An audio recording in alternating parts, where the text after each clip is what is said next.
तो आज हम लोग अकाउंटेंसी की पूरी किताब का निचोड़ करके मोस्ट इंपोर्टेंट ऑब्जेक्टिव क्वेश्चन की कंप्लीट सॉल्यूशन करेंगे जो आपके 2021 के इंटर की परीक्षा में 100% आएंगे, यानी गारंटी आएंगे। सो आज की इस वीडियो को कंप्लीट जरूर देखिए और लाइक करके अपने दोस्तों को भी शेयर कीजिए जिससे आपके दोस्तों को भी फायदे हो सके।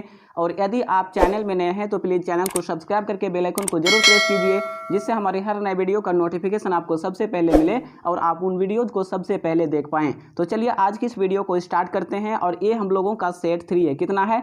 तो ये हम लोगों का सेट 3 है और इससे पहले हम लोगों ने सेट 1 और सेट 2 अपलोड कर चुके हैं। अगर आपने वो वीडियो नहीं देखे हैं तो लिंक इस वीडियो के डिस्क्रिप्शन में दे दूंगा, जाकर देख लीजिए, या फिर आप इस वीडियो को कंप्लीट देखिए यानी पूरा देखिए और पूरा देखने के बाद अंत में यानी लास्ट में आपको इस बॉक्स में एक वीडियो मिलेगी, वो हम लोगों का सेट 2 होगा तो उसे आप देख लीजिएगा, लेकिन इस सेट 3 को कंप्लीट देखने के बाद। तो चलिए आज की इस वीडियो को स्टार्ट करते हैं।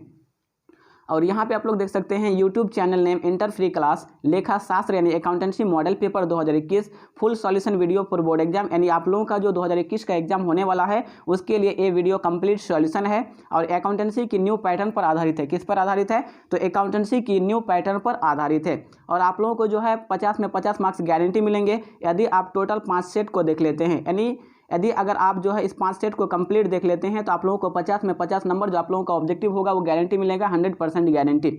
और मैं आप लोगों को बता दूं कि यहाँ पे देखिए रोज़ शाम 7 बजे से लाइव क्लास चलता है। यानी ये जो हम लोगों का चैनल है इंटर फ्री क्लास, इस चैनल पे डेली शाम 7 बजे से लाइव क्लास चलता है। सो यदि आप चाहते हैं कि आपकी कॉमर्स की तैयारी सबसे अच्छी तरीके से हो तो आप चैनल को सब्सक्राइब कर लीजिए जिससे हमारे हर दिन की जो लाइव क्लास होगी उसका नोटिफिकेशन मिलेगी, जिससे आप आसानी से लाइव क्लास को ज्वाइन करके इंटर परीक्षा की अच्छी तरीके से तैयारी कर पाएंगे। तो चलिए हम लोग आगे बढ़ते हैं। और यहाँ पे देख सकते हैं इस वीडियो का फर्स्ट यानी पहला क्वेश्चन, IVI खाता तैयार किया जाता है, income and expenditure account is prepared. IVI खाता तैयार किया जाता है तो एक का सही आंसर होगा ऑप्शन सी, लाभ ना कमाने वाले संस्थान द्वारा, by not for profit organisation. IVI खाता तैयार किया जाता है लाभ ना कमाने वाले संस्थान द्वारा, यानी एक का सही आंसर जो होगा वो ऑप्शन सी होगा। और आप लोगों को लास्ट में बताना होगा कि जो मैं आज आप लोगों को इस सेट 3 का 50 ऑब्जेक्टिव क्वेश्चन बताने वाला हूं, इस 50 में आपको कितना याद था। कम से कम आप लोगों को 48 प्लस ऑब्जेक्टिव क्वेश्चन का आंसर याद होना चाहिए, क्योंकि ये सारा क्वेश्चन मैं लाइव क्लास में पढ़ा चुका हूँ। तो चलिए आगे बढ़ते हैं। और आगे हम लोगों का सेकेंड दूसरा नंबर क्वेश्चन, विशेष उद्देश्य के लिए प्राप्त दान दिखाई जाएगी। विशेष उद्देश्य के लिए प्राप्त दान दिखाई जाएगी। Donation received for specific objective will be shown इन।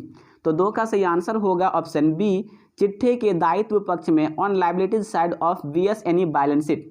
विशेष उद्देश्य के लिए प्राप्त दान जो होगी उसे चिट्ठे के दायित्व पक्ष में दिखाई जाएगी, लायबिलिटीज साइड में दिखाई जाएगी, इसलिए 2 का सही आंसर होगा ऑप्शन बी हो जाएगा। क्या हो जाएगा? तो चिट्ठे के दायित्व पक्ष में। और जो पुराने स्टूडेंट हैं प्लीज़ आप लोग 1 मिनट इग्नोर कीजिएगा, और जो न्यू स्टूडेंट है प्लीज़ आप लोग 1 मिनट ध्यान से सुनिए। आपको गारंटी के साथ फर्स्ट डिवीज़न आएगा। मात्र आप लोगों को 5 से 6 दिन पढ़ाई करनी है। क्या आप एक ऐसा स्पेशल ग्रुप से जुड़ना चाहते हैं जिसमें आपको हर सब्जेक्ट अकाउंटेंसी, BST यानी business studies, entrepreneurship, economics, Hindi और इंग्लिश का मोस्ट इंपॉर्टेंट क्वेश्चन का PDF मिलेगा? और PDF में क्या क्या रहेगा? तो PDF में ऑब्जेक्टिव और सब्जेक्टिव दोनों रहेगा, आंसर के साथ, मतलब उत्तर भी रहेगा उसी में।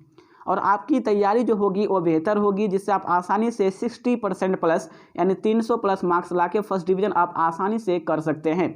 पिछले साल कई विद्यार्थियों ने 60% प्लस मार्क्स लाया था मात्र 10 दिन में। और इस चैनल को यानी हमारी टीम जो आप लोगों के लिए इतना मेहनत कर रही है, तो हम लोगों ने पिछले साल 10 दिन में फर्स्ट डिवीज़न कराने का रिकॉर्ड कायम किए हैं। मतलब कि हम लोगों ने मात्र 10 दिन में फर्स्ट डिवीज़न तक कराए हैं स्टूडेंट को, जो कि कुछ नहीं पढ़ा था उसे भी। अगर आप भी सोचते हैं कि आपने अभी तक कुछ नहीं पढ़े हैं तो आपको चिंता करने की ज़रूरत नहीं है, क्योंकि हमारी टीम जो है वो आप लोगों के लिए काम कर रही है। तो अगर आप भी 60% प्लस मार्क्स लाना चाहते हैं, यानी आप चाहते हैं कि फर्स्ट डिवीज़न आपको आ ही जाए, तो आप स्पेशल ग्रुप को जरूर ज्वाइन कीजिए। स्पेशल ग्रुप में ज्वाइन होने के लिए आपको मात्र 51 रुपये पेमेंट करना होगा। कितना पेमेंट करना होगा? तो मात्र 51 रुपये पेमेंट करना है। पेमेंट एक ही बार करना है, दोबारा पेमेंट करने की ज़रूरत नहीं है।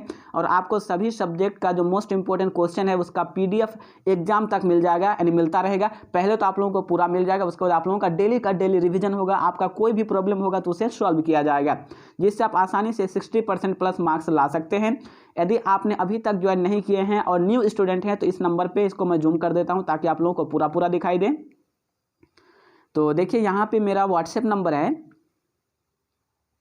7493991890 इस नंबर पे आप लोग व्हाट्सएप पे स्पेशल ग्रुप लिखकर मैसेज कीजिए, तो आप लोगों को स्पेशल ग्रुप में जोड़ा जाएगा, जिसके लिए आपको मात्र 51 रुपये पेमेंट करना होगा। कितना पेमेंट करना होगा? तो मात्र 51 रुपये पेमेंट करना होगा। पेमेंट एक ही बार करना है, दोबारा पेमेंट करने की ज़रूरत नहीं है। और पिछली वीडियो में बताया था तो बहुत सारे स्टूडेंट ऐड हो चुके हैं, ज्वाइन कर चुके हैं। जो अभी तक ज्वाइन नहीं किए हैं वही मैसेज कीजिएगा, और जो ज्वाइन कर चुके हैं प्लीज़ आप लोग मैसेज नहीं कीजिएगा। तो चलिए हम लोग आगे बढ़ते हैं। इस नंबर को आप नोट कर लीजिए। गारंटी है कि आप लोगों को फर्स्ट डिवीजन आएगा, और यह 5 सालों का रिकॉर्ड है कि हम लोगों ने इस चैनल के माध्यम से जो पहले ज्वाइन किया था उसको हम लोगों ने 85% मार्क्स तक दिया है पिछले साल, पिछले लगातार 5 सालों में। तो पूरा गारंटी के साथ मैं कह सकता हूं, यदि आप पढ़ लीजिएगा तो आप लोगों को फर्स्ट डिवीजन फिक्स से आ जाएगा। तो इस नंबर को आप नोट कर लीजिए। हम लोग आगे बढ़ते हैं, और आगे देखिए हम लोगों का तीसरा नंबर क्वेश्चन, सचिव को मानदेय का भुगतान है। Payment of honorarium to secretary is treated as, यानी सचिव को मानदेय का भुगतान है, तो 3 का सही आंसर होगा ऑप्शन बी, आयगत व्यय, रेवेन्यू एक्सपेंडिचर। सचिव को मानदेय का भुगतान है, आयगत व्यय यानी रेवेन्यू एक्सपेंडिचर, तो 3 का सही आंसर जो होगा वो ऑप्शन बी होगा। आगे हम लोगों का चौथा नंबर क्वेश्चन, क्वेश्चन नंबर 4, साझेदारी अनुबंध या सनलेख बनाना है। Preparation of partnership agreement deed is, ठीक है। तो साझेदारी अनुबंध या सनलेख बनाना है। देखिए ये क्वेश्चन में आप लोगों को काफ़ी कंफ्यूजन होगी, क्योंकि आप लोगों का जो मॉडल पेपर है या फिर गाइड है उसमें आप लोगों का बी ऑप्शन होगा, ठीक है। लेकिन जो आप लोगों का जो अकाउंटेंसी के साथ पतली बुक दी जाती है ना, ऑब्जेक्टिव क्वेश्चन वाले, उसमें आपको ए ऑप्शन दिया जाएगा। मतलब कि जो आप लोगों की ओरिजिनल बुक है एसबीपीडी का, जो कि आप लोगों के अकाउंटेंसी बुक के साथ आप लोगों को दिया जाता है फ्री में, मुफ्त में, उसमें आप लोगों को ए ऑप्शन टिक है, ठीक है। मतलब उसके अनुसार ये होगा। और आप लोगों को जो मॉडल पेपर आप लोग खरीदे होंगे या गेस्ट पेपर खरीदे होंगे, कोई भी क्वेश्चन बैंक, तो उसमें आपका बी ऑप्शन होगा, ठीक है। तो ये क्वेश्चन जो है काफ़ी कंफ्यूजन होने वाली है, लेकिन मेरे ख्याल से ना इसका आंसर जो होना चाहिए वो बी होना चाहिए। तो आप लोग देख लीजिएगा, लेकिन आई थिंक इसका बी आंसर राइट हो जाएगा, ओके। यानी साझेदारी अनुबंध जो है वो आप बना भी सकते हैं और नहीं भी बना सकते हैं, आपकी मर्जी है वो। तो इसलिए ये ऐच्छिक होगा, वॉलंटरी होगा। तो 4 का सही आंसर होगा वो ऑप्शन बी हो जाएगा। तो मैंने आप लोगों का कन्फ्यूजन दूर कर दिया कि सब बुक में अलग अलग इसका आंसर है, लेकिन मेरा आंसर इसका ऐच्छिक होगा, वॉलंटरी। आगे देखिए हम लोगों का यहाँ पे देख सकते हैं 5 नंबर क्वेश्चन, साझेदारी फर्म के पुनर्गठन पर अलिखित लेनदार का लेखा करने पर होगा। Recording of an unrecorded liability on the reconstitution of a partnership form will be, यानी साझेदारी फर्म के पुनर्गठन पर अलिखित लेनदार का लेखा करने पर क्या होगा। तो इस 5 का जो सही आंसर होगा ऑप्शन बी हो जाएगा, वर्तमान साझेदार को हानि, ये loss to the exiting partner. देखिए अलिखित लेनदार मतलब लेनदार का लेखा करेंगे कि हम लोग से वो पैसा लेगा, तो ऑटोमेटिक है कि हम लोगों को घाटा होगा यानी हानि होगा, इसलिए क्या हो जाएगा, तो वर्तमान साझेदारों को हानि होगा, ये loss to the exiting partners. तो 5 का जो सही आंसर होगा वो ऑप्शन बी होगा। आगे देखिए हम लोगों का 6 नंबर क्वेश्चन, क्वेश्चन नंबर 6, साझेदार के प्रवेश पर पुनर्मूल्यांकन पर लाभ हानि को वहन करते हैं। Profit and loss on revaluation at the time of admission of a new partner in borne by, यानी साझेदार के प्रवेश पर पुनर्मूल्यांकन पर लाभ हानि को कौन वहन करते हैं। तो इस 6 का जो सही आंसर होने वाला है क्या हो जाएगा, तो 6 का सही आंसर हो जाएगा ऑप्शन ए, पुराने साझेदार यानी ओल्ड पार्टनर्स कौन करते हैं, तो पुराने साझेदार, यानी 6 का सही आंसर होगा वो ऑप्शन ए हो जाएगा। आगे देखिए हम लोगों का 7 नंबर क्वेश्चन, राजेंद्र, सतीश तथा तेजपाल का पुराना लाभ विभाजन अनुपात 2:1 यानी 2:2:1 है। सतीश की सेवानिवृत्ति के बाद उनका लाभ विभाजन अनुपात 3:2 है, अधिलाभ अनुपात होगा, मतलब कि लाभ प्राप्ति अनुपात कितना होगा। The old profit sharing ratio among Rajendra, Satish and Tejpal were 2:1. The new profit sharing ratio after Satish retirement 3:2. The gaining ratio is, मतलब हम लोगों को जो कैलकुलेशन करना है वो निकालना होगा अधिलाभ अनुपात यानी gaining ratio.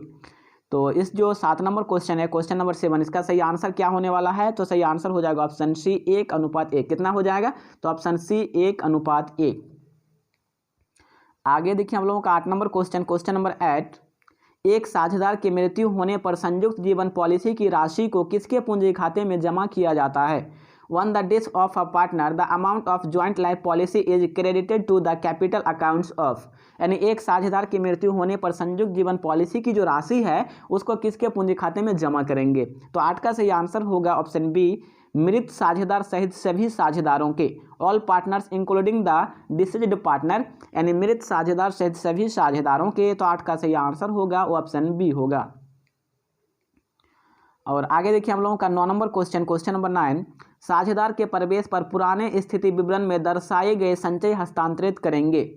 Eight the time of admission of a new partner, at the time of admission of a new partner, general reserve appearing in the old balance sheet is transferred to. मतलब कि साझेदार की जो प्रवेश होगी उस समय पुराने स्थिति विवरण में यानी बैलेंस शीट में जो संचय होंगे, रिजर्व होंगे, उसको किस में ट्रांसफर करेंगे। तो 9 का सही आंसर होगा ऑप्शन सी, पुराने साझेदारों के पूंजी खाते में ओल्ड पार्टनर्स कैपिटल अकाउंट किस में करेंगे, तो पुराने साझेदारों के पूंजी खातों में, यानी 9 का सही आंसर जो होगा वो ऑप्शन सी होगा। और यहाँ पे देख सकते हैं हम लोगों का 10 नंबर क्वेश्चन, क्वेश्चन नंबर 10, लेनदार और देय विपत्र जैसे दायित्वों को वसूली खाते में हस्तांतरित करने के पश्चात भुगतान के संबंध में सूचना के अभाव में ऐसे दायित्वों का क्या करेंगे। After transferring liabilities like creditors and bills payable in the realisation account in the absence of any information regarding their payment, such liabilities are treated as। तो 10 का जो सही आंसर होगा ऑप्शन बी हो जाएगा, पूर्ण भुगतान होगा यानी फुल्ली पेड होगा। क्या हो जाएगा, तो पूर्ण भुगतान कर देंगे, पूरा पेड कर देंगे। तो 10 का जो सही आंसर होने वाला है ऑप्शन बी हो जाएगा, फुल्ली पेड यानी पूर्ण भुगतान होगा।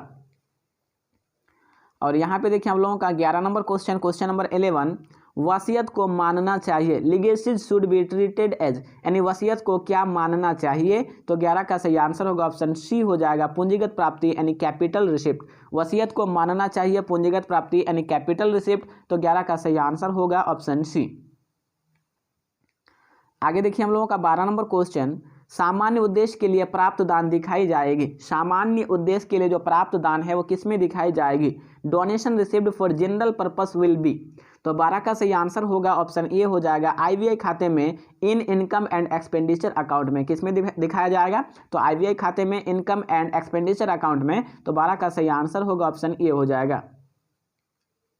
और उसके बाद देखिए हम लोगों का 13 नंबर क्वेश्चन, प्राप्ति एवं भुगतान खाता सामान्यतया दर्शाता है। Receipts and payment account usually indicates, यानी प्राप्ति एवं भुगतान खाता जो है वो सामान्यतः क्या दर्शाता है। तो 13 का सही आंसर होगा ऑप्शन सी, डेबिट सेल्स यानी डेबिट बैलेंस। क्या दर्शाता है, तो डेबिट सेल्स यानी डेबिट बैलेंस। तो 13 का सही आंसर होगा वो ऑप्शन सी हो जाएगा।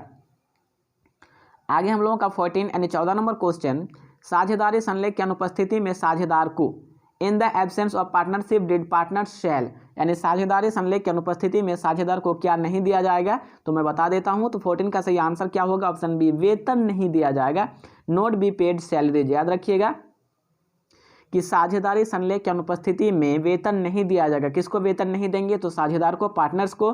तो 14 का सही आंसर हो जाएगा ऑप्शन बी, वेतन नहीं दिया जाएगा, नॉट बी पेड सैलरीज। आगे हम लोगों का देखिए, इसको थोड़ा उठाते हैं, हाँ 15 नंबर क्वेश्चन, साझेदारी फर्म से साझेदार का संबंध होता है। The relation of a partner with, यानी साझेदारी फर्म से साझेदार का संबंध होता है। तो 15 का सही आंसर होगा ऑप्शन सी, अभिकर्ता का यानी एज अ एजेंट। किसका होता है, तो अभिकर्ता का, यानी 15 का सही आंसर ऑप्शन सी। आगे देखिए हम लोगों का 16 नंबर क्वेश्चन, क्वेश्चन नंबर 16, नए साझेदार द्वारा ख्याति की राशि नगद लाने को कहते हैं। Share of goodwill brought in cash by new partner is called, यानी नए साझेदार द्वारा ख्याति की राशि नगद लाने को क्या कहते हैं। तो 16 का सही आंसर होगा ऑप्शन सी, अधिमूल्य यानी प्रीमियम कहते हैं। क्या कहते हैं, तो अधिमूल्य अर्थात प्रीमियम, यानी 16 का सही आंसर ऑप्शन सी। और आगे हम लोगों का 17 नंबर क्वेश्चन, पुनर्मूल्यांकन खाता में नाम पक्ष पर जमा पक्ष का आधिक्य है। Excess of credit side over the debit side in revaluation account is, यानी पुनर्मूल्यांकन खाता में नाम पक्ष पर जमा पक्ष का अधिक जो होता है वो क्या कहलाता है। तो 17 का सही आंसर होगा ऑप्शन सी, लाभ यानी प्रॉफिट कहलाता है। क्या कहलाता है, लाभ अर्थात ऑप्शन सी प्रॉफिट। आगे हम लोगों का 18 नंबर क्वेश्चन, साझेदार का दिवालिया होना किस प्रकार का समापन है। Insolvency of a partners leads to which type of dissolution, यानी साझेदार का दिवालिया होना किस प्रकार का समापन है, डिसोल्यूशन है। तो इस 18 का सही आंसर होगा ऑप्शन ए, अनिवार्य समापन यानी कंपलसरी डिसोल्यूशन। याद रखिएगा कि साझेदार का दिवालिया होना अनिवार्य समापन है, कंपलसरी डिसोल्यूशन है। ठीक है, तो 18 का सही आंसर होगा ऑप्शन ए, कंपलसरी डिसोल्यूशन यानी अनिवार्य समापन। आगे हम लोगों का 19 नंबर क्वेश्चन, आईवीआई खाता है, income and expenditure account is a, IVI खाता क्या है। तो 19 का सही आंसर होगा ऑप्शन सी, नाममात्र खाता यानी नॉमिनल अकाउंट।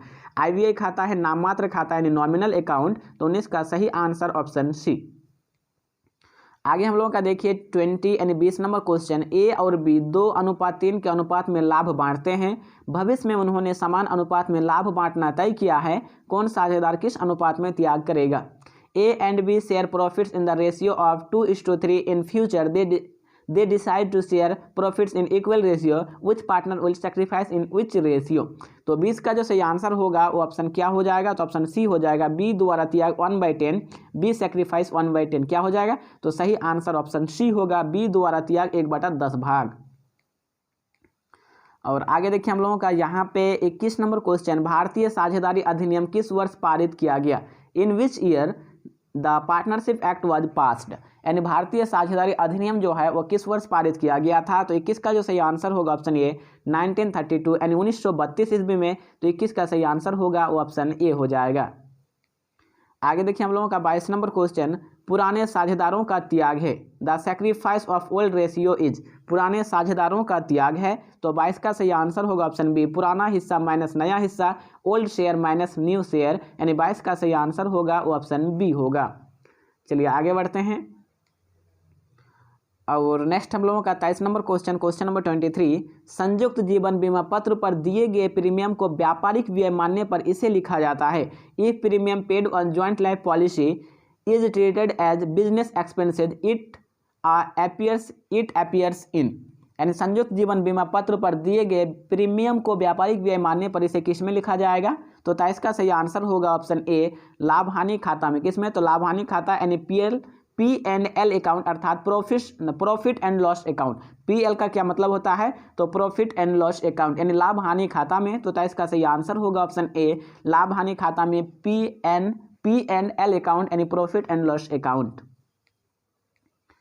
आगे देखिए हम लोगों का 24 नंबर क्वेश्चन है, जब साझेदार की तरफ से फर्म द्वारा वसूली व्यय का भुगतान किया जाता है तो ऐसे व्यय को डेबिट किया जाता है। When realisation expenses are paid by the firm on behalf of a partner such expenses are debited to. तो 24 का सही आंसर होगा ऑप्शन ए, वसूली खाते में यानी रियलाइजेशन अकाउंट में। किस में? तो वसूली खाते में। यानी 24 का सही आंसर होगा वो ऑप्शन ए होगा।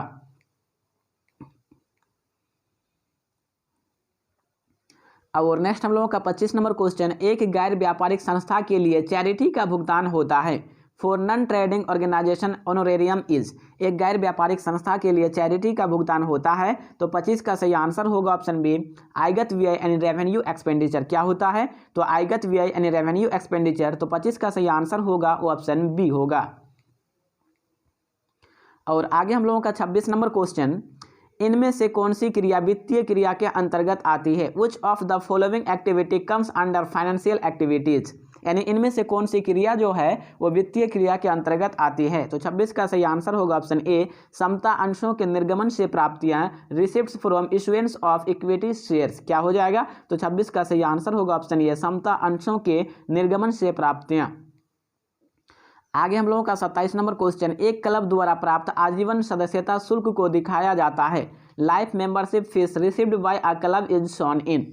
यानी एक क्लब द्वारा प्राप्त जो आजीवन सदस्यता शुल्क है वो किस में दिखाया जाता है? तो 27 का सही आंसर होगा ऑप्शन बी, आर्थिक चिट्ठा में यानी बैलेंस शीट में। किस में? तो आर्थिक चिट्ठा में, अर्थात 27 का सही आंसर होगा वो ऑप्शन बी होगा। आगे देखिए हम लोगों का 28 नंबर क्वेश्चन, क्वेश्चन नंबर 28, प्राप्ति और भुगतान खाता है। Receipts and payment account is आ।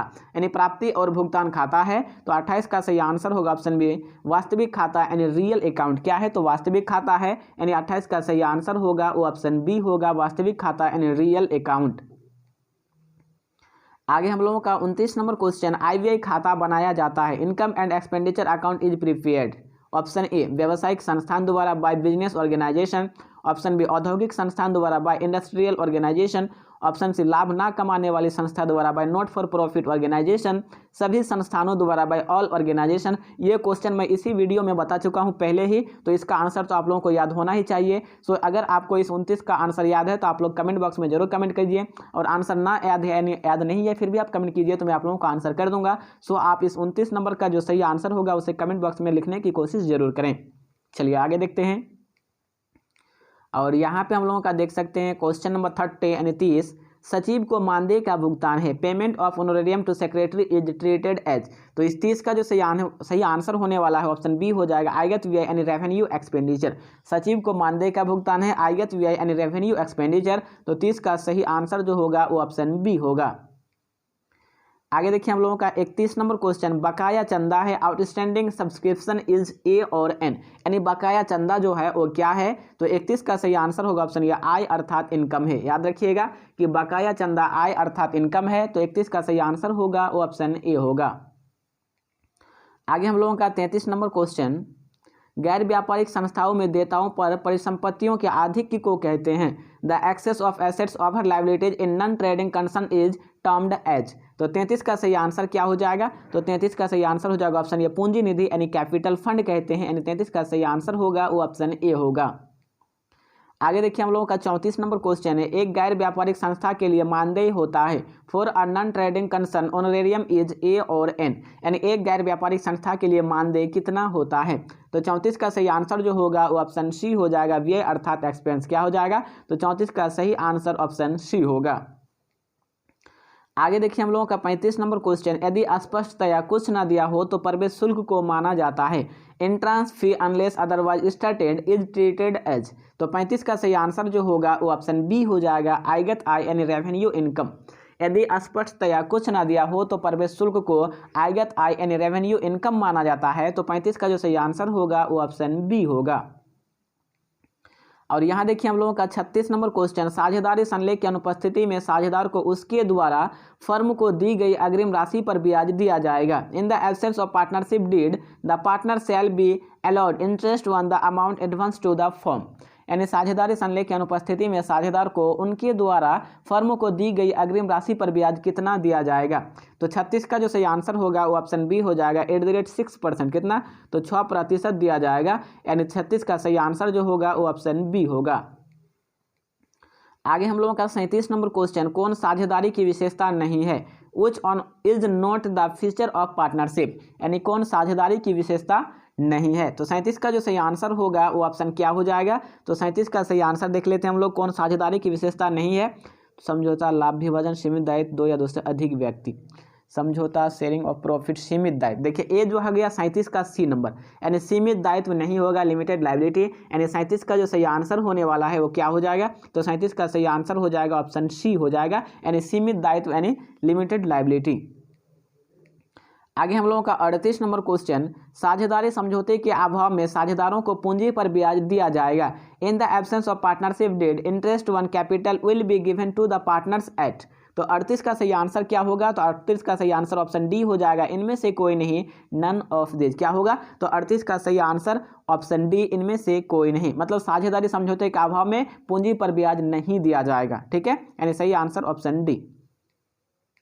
आगे हम लोगों का देखिए 39 नंबर क्वेश्चन, चालू खाता है, करेंट अकाउंट इज। चालू खाता है, करेंट अकाउंट इज। तो 39 का सही आंसर होगा वो ऑप्शन ए हो जाएगा, व्यक्तिगत खाता यानी पर्सनल अकाउंट। क्या है। तो व्यक्तिगत खाता है यानी पर्सनल अकाउंट। तो 39 का सही आंसर होगा वो ऑप्शन ए होगा।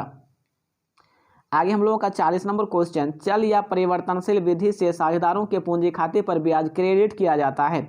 The interest on partners capital account under fluctuating method is to be credited to.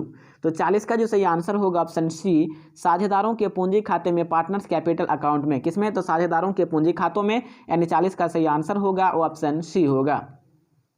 आगे हम लोगों का 41 नंबर क्वेश्चन, जब ऋण पत्रों को सहायक प्रतिभूति के रूप में जारी किया जाता है तो कौन सी प्रविष्टि करनी होती है।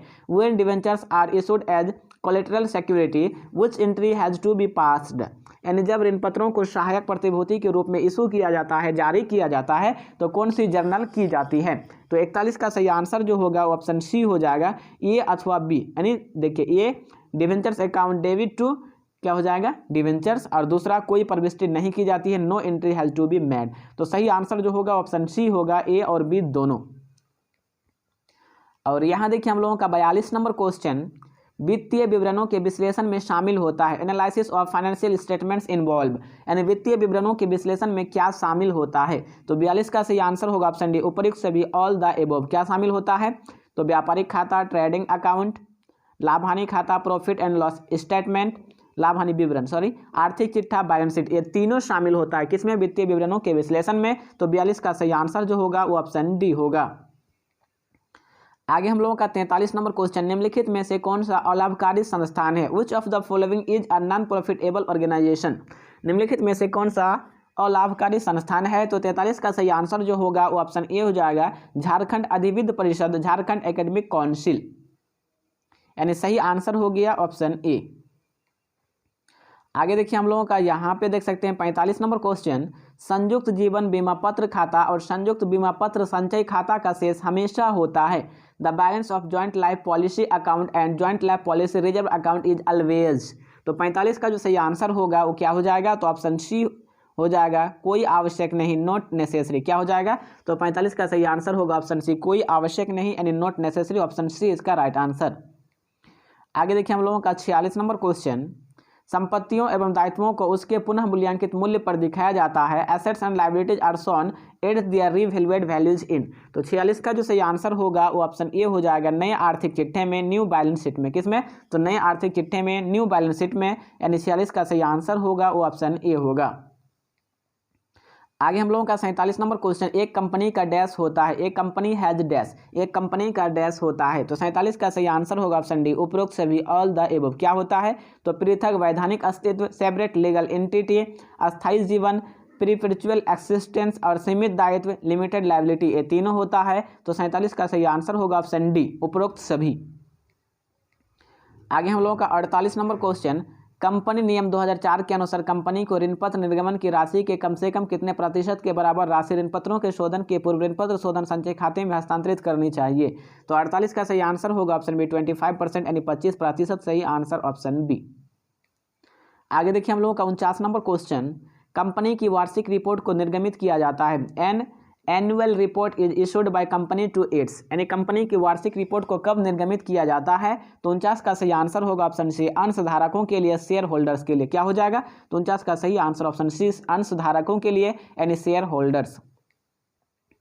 और आगे देखिए हम लोगों का यहाँ पे देख सकते हैं 50 नंबर क्वेश्चन, पिछले 3 वर्षों के औसत लाभ के दोगुने पर ख्याति का मूल्य क्या होगा? यदि 3 वर्षों के लाभ ये हैं 4000, 5000 और 6000 है, तो 50 का सही आंसर होगा ऑप्शन बी, 10,000 हो जाएगा। कितना होगा? 10,000 यानी 10,000 हो जाएगा। ओके, याद रखिएगा 10,000, यानी सही आंसर जो होगा वो ऑप्शन बी होगा। तो फ्रेंड्स, आज जो मैंने आप लोगों को ये 50 ऑब्जेक्टिव क्वेश्चन बताया, अभी तक 50 यानी ऑब्जेक्टिव क्वेश्चन जो बता चुका हूँ, तो इसमें आपको कितने का याद था आप लोग कमेंट बॉक्स में जरूर कमेंट करें। और यहाँ पे वीडियो है, इसे आप देख लीजिए।